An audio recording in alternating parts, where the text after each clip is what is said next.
And of the अर्थ के बारे में मैं थोड़ी सी बात बता रहा हूँ। देखो इसमें क्या है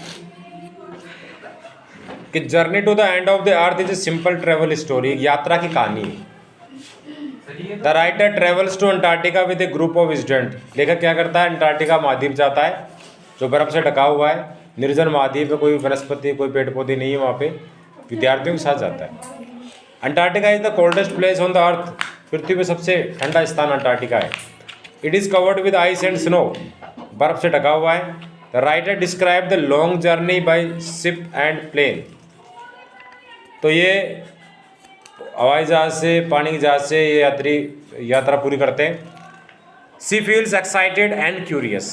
और बहुत ही ज़्यादा उत्तेजित और जिज्ञासु है इस यात्रा के बारे में। In Antarctica she sees white land, blue water and ice mountains.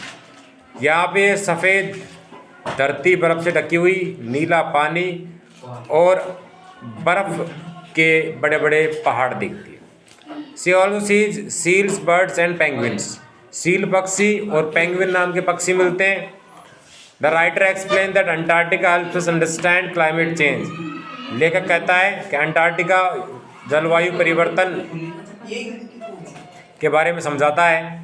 Ice air is very old and stores history of the अर्थ। यहाँ की जो बर्फ़ है बहुत पुरानी है, पृथ्वी के इतिहास के बारे में हमको बताती है। If ice melt sea level will rise. यदि बर्फ़ पिघलेगी ना तो समुद्र का लेवल बढ़ जाएगा, पानी में बाढ़ आ जाएगी। This can harm people, animals and nature. इससे लोग, जानवर सब त्रस्त हो जाएंगे, प्रकृति बर्बाद हो जाएगी। The writer feels worried about the future of the planet. लेखिका इस प्लैनेट पृथ्वी के भविष्य के बारे में चिंतित है। उसके बाद she says humans are damaging earth by polluting and grid.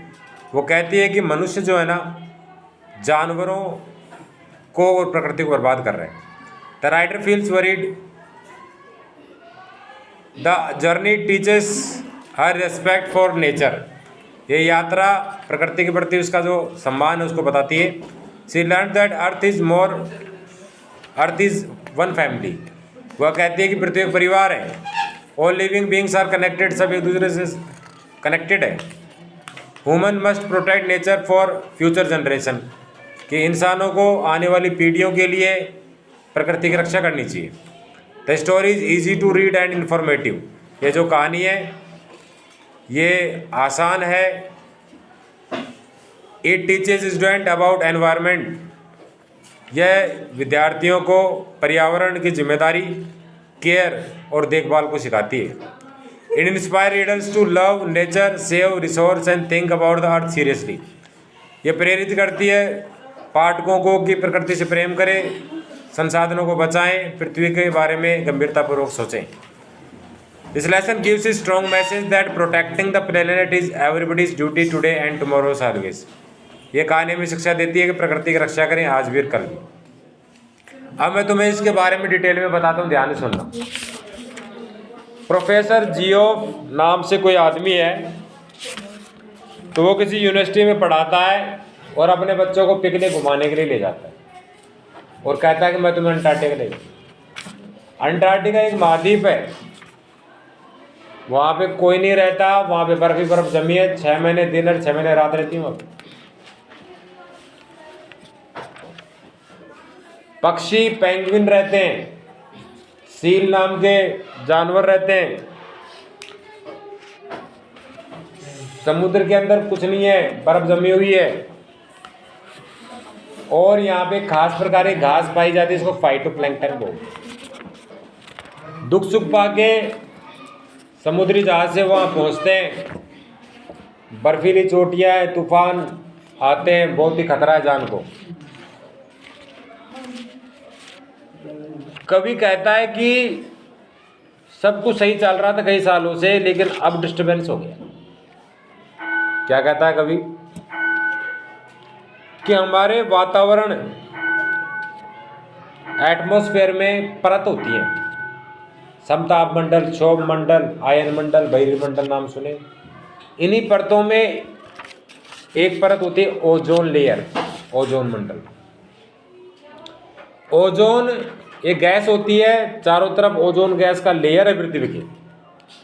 सूरज की जो रोशनी है वो पहले ओजोन लेयर में से फिल्टर होती है, अल्ट्रावायलेट रेस, पराबैंगनी किरणें फिल्टर होकर फिर पृथ्वी तक पहुंचती है, तो वो पृथ्वी को नुकसान नहीं पहुंचाती, उसकी इंटेंसिटी क्षमता कम हो जाती है, तो पृथ्वी आराम से सर्वाइव कर जाती है। लेकिन अब क्या हुआ कि प्रदूषण बढ़ गया, जनसंख्या बढ़ गई, रेफ्रिजरेटर में, एसी में एक खास प्रकार का विषैला तत्व निकलता है जिसको हम बोलते हैं CFC, क्लोरोफ्लोरोकार्बन, और उद्योगों से, गाड़ियों के धुएं से नाइट्रोजन डाइऑक्साइड, सल्फर डाइऑक्साइड जैसे विषैले तत्व और कार्बन डाइऑक्साइड ये सब निकलते हैं। तो ये क्या करते हैं, पृथ्वी की गर्मी को बढ़ा देते हैं। पृथ्वी का जो औसत टेम्परेचर है वो 4 डिग्री बढ़ गया है, इसलिए पिछले बारी गर्मियों में भी तुम्हें एहसास हुआ हो गर्मियाँ पड़ती हैं। इस गर्मी से क्या होता है, इन प्रदूषण से क्या होता है, ओजोन लेयर जो है ना कमज़ोर पड़ जाती है। अंटार्कटिका के ऊपर ओजोन लेयर में छेद हो गया है, विरल हो गई है, डेंसिटी कम हो गई है। इस कारण से अब डायरेक्ट सूरज की किरणें पृथ्वी तक आ रही हैं और गर्मी बढ़ गई है। इससे जो ग्लेशियर होते हैं, पहाड़ जो बर्फ़ से ढके हुए हैं, वो पिघलने लगे, पिघल के हिम नदियाँ बन रही हैं और वो समुद्र तट की तरफ आ रहे हैं, और हमारे समुद्री तट उनमें उफान आता है, उनको वाटर लेवल बढ़ता है। द्वारका जैसी जैसी नगरी डूब गई है, वैसे और भी नगर, मुंबई, गोवा, महाराष्ट्र, सब डूब जाएंगे। तो कभी कहता है कि इस ग्लोबल वार्मिंग पे रोक लगानी है, इसके लिए पेड़ पौधे लगाओ, और घरों में जो रेफ्रिजरेटर उसका यूज़ कम करो, साधनों का कम प्रयोग करो, पैदल चलो, आसपास जितने अच्छे काम हो सकते हैं वो करो, प्रकृति बचेगी। फिर कभी कहता है खास प्रकार की घास है जिसका नाम है फाइटोप्लैंक्टन। ये घास अंटार्कटिका में पाई जाती है, इसको छोटे समुद्री जीव खाते हैं, उनको बड़े जीव खाते हैं, पूरा पारिस्थितिक तंत्र मजबूत होता है। लेकिन जब से ग्लोबल वार्मिंग बढ़ी है तो ये घास ही लुप्त हो गई है, तो घास को खाने वाले सारे जानवर भी लुप्त हो जाएंगे, उनको खाने वाले दूसरे जानवर लुप्त हो जाएंगे, पूरी फूड चेन टूट जाएगी। ज़्यादा गर्मी पड़ने से ये जो स्किन कैंसर बीमारी का बहुत ज़्यादा प्रचलन में आ गया है। तो ये पाठ हमें शिक्षा देता है, प्रकृति को बचाना है, पेड़ पौधे लगाना है, अनावश्यक प्रदूषण नहीं फैलाना है, प्रदूषण पर रोक लगानी है।